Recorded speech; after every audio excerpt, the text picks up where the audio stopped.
తెలంగాణ ప్రజల్లో తమ మీద విశ్వాసం పెరిగిందని టీడీపీ అధినేత చంద్రబాబు నాయుడు అన్నారు. కాంగ్రెస్, టీఆర్ఎస్ లు తెలంగాణ సమస్యను జటిలం చేస్తున్నాయని ఆయన విమర్శించారు. టీడీపీ తెలంగాణకు వ్యతిరేకం కాదని అంటున్న చంద్రబాబు నాయుడుతో మా విశాఖ ప్రతినిధి వర్మ ఫేస్ టు ఫేస్. 2 నెలలు కాదు, ఎలాంటి సమస్యలు మీ దగ్గర నుంచి ప్రజల నుంచి వచ్చినాయి, ఎలాంటి స్పందన మీకు వచ్చిందని నేను అనుకుంటున్నాను. మా రాష్ట్రం మొత్తం చాలా మంచి స్పందన ఉంది. దానికి ప్రధానమైన కారణం ఒకటి, ఈ ప్రభుత్వం ప్రజా వ్యతిరేక కార్యక్రమాలు, అవినీతి కార్యక్రమాలు పెద్ద ఎత్తున చేస్తున్నారు. పేదవాళ్ళకు చాలా ఇబ్బంది కలిగిస్తున్నారు. రైతులకు కూడా చాలా సమస్యలు తీసుకొచ్చారు. అదే మరి రెండో, తెలుగుదేశం పార్టీ పైన ఒక విశ్వాసం పెరిగింది. ఎందుకంటే ఆ రోజు మేము చేసిన పనుల వల్ల అవి ఇప్పుడు ప్రజలకు గుర్తున్నాయి. ఆ విధంగా ఆ పనులు గుర్తుపెట్టుకొని మా మీద అభిమానం పెరగడం, వీళ్ళు చేసిన పనుల వల్ల వ్యతిరేకత బాగా పెరిగింది. తెలంగాణ సెంటిమెంట్ ఉందని భావిస్తున్నారు. మనం మీరు తెలంగాణలో విజయవంతంగా మోహించడం జరిగింది. అనుకోని విధంగా కొన్ని సీట్లు ఇప్పుడు ఏంటంటే థర్డ్ పార్టీయే కాంగ్రెస్, టీడీపీ అని కాంగ్రెస్ వాళ్ళు, టీఆర్ఎస్ ప్రచారం చేసిన ఇటు ప్రచారస్త్రంగా టీడీపీ మన కాంగ్రెస్ ప్రభుత్వం చేసుకున్నా సరే మీరు విజయాన్ని సాధించగలిగింది. దీన్ని మీరు ఏ రకంగా భావిస్తారు?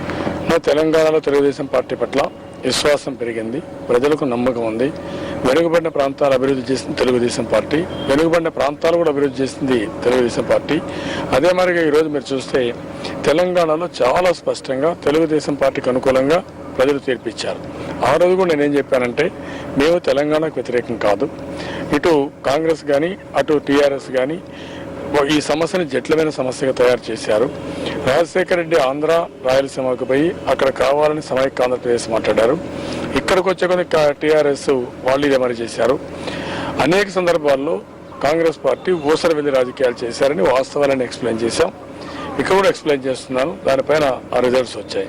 అందుకని నేను చాలా స్పష్టంగా అనేక సందర్భాల్లో చెప్పింది, తెలుగుదేశం పార్టీ తెలంగాణకు వ్యతిరేకం కాదు. మిగిలిన ప్రాంతాలతో మాట్లాడిన తర్వాత ఆ కమిటీ కూర్చొని ఏ విధంగా నిర్ణయం తీసుకుంటాం. కాంగ్రెస్ నిన్న సీఎం రాజశేఖర రెడ్డి గారు చెప్పడం జరుగుతుంది, సెకండ్ ఎస్ఆర్సీ వల్ల తెలంగాణ వచ్చే ప్రసక్తే లేదు, అన్ని పార్టీలు ఏకాభిప్రాయమే తెలంగాణ సాధన కోసం కృషి చేయాలి, దానికి మేము ఎప్పుడు పాటుపడుతున్నామని చెప్తున్నారు. దీని మీద ఆయన ఏం మాట్లాడుతున్నాడో ఆయనకు అర్థం కాకుండా మాట్లాడుతున్నాడు. మొన్నటి వరకు సెకండ్ ఎస్ఆర్సీ వీళ్ళే మాట్లాడారు. అంతకుముందు తెలంగాణ ఇస్తామని, తెలంగాణ తెస్తామని కాంగ్రెస్, టీఆర్ఎస్ మాట్లాడారు.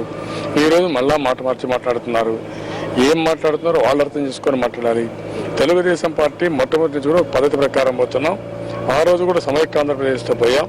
అక్కడుండే సెంటిమెంట్ కానీ అక్కడుండే పరిస్థితుల ద్వారా మళ్ళా మేము ఆలోచించి దీనిపైన చర్చ జరగాలని చెప్పి అన్నాం. ఆ చర్చ కోసం ఇప్పుడు ఒక కమిటీ వేసాం. ఆ కమిటీ అన్ని విధాలు చర్చించి నిర్ణయం తీసుకుంటాం. మన టీడీపీకి మనం చూసుకుంటే మూల స్తంభాల నాయకులు తెలంగాణ గెలుపుతున్నారు. దీనివల్ల ఏమన్నా పార్టీ రెండుగా చెల్లి అవకాశం ఏమైనా ఉందా? మీరు దీని మీద అదుపు చేసే ప్రయత్నాలు ఏమైనా సాగిస్తారు? అవన్నీ ఏమి ఉండవు. ఎందుకంటే అక్కడ ఉండే సెంటిమెంట్ మీద ఒకరిద్దరు మాట్లాడారు. అది కూడా మాట్లాడడం చాలా స్పష్టంగా చెప్పాను. ఎందుకంటే డెమోక్రసీలో, ప్రజాస్వామ్యంలో, రాజకీయ పార్టీల్లో అంతర్గత ప్రజాస్వామ్యం ఉండాలి. దాని గురించి ఎవరు కాదని లేదు. కానీ అవి బయట పోయి చెప్పి లేదంటే బయట మాట్లాడితే పార్టీకి చెడ్డ పేరు వస్తుంది. పార్టీ ప్రజల్లో చురుకునవుతుంది. పార్టీని నష్టపరిచే విధంగా ఎవరు మాట్లాడకూడదని చాలా గట్టిగా చెప్పాం. ఏదైనా ఉంటే పార్టీ ఫోరమ్స్లో మాట్లాడుకుంటాం. ఏ నిర్ణయం తీసుకోవాలో పార్టీ నిర్ణయం తీసుకోవాలి. మీ ఎజెండా నిర్ణయాలన్నీ ఈ రోజు కాంగ్రెస్ పార్టీ కిలో ₹2 బియ్యం మీ పథకాలని కొత్తగా ఎజెండాతో మీరు ఏమన్నా 2009కి ఏమన్నా వరాలు ఇచ్చే అవకాశం? నేను ఏమంటున్నానంటే, నేను మేజర్గా ఒక ఇష్యూ తీసుకున్నాం. ఆ ఇష్యూ దేశంలో ఇప్పుడు చేయవలసిన సమయం వచ్చింది. పేదరిక నిర్మూలన, రైతుల్ని ఆదాయం పెంచడం, చేతి వృత్తుల్ని కుల వృత్తుల్ని పెంచడం, ఇది మెయిన్ ఎజెండా. 2009 ఎలక్షన్ టీడీపీకి ఏ రకంగా ఉంటుంది? తెలుగుదేశం పార్టీ తిరుగులేని మెజార్టీతో 2009లో గవర్నమెంట్ ఫామ్ చేస్తాం. ఇది 100% జరుగుతుంది. Thank you sir.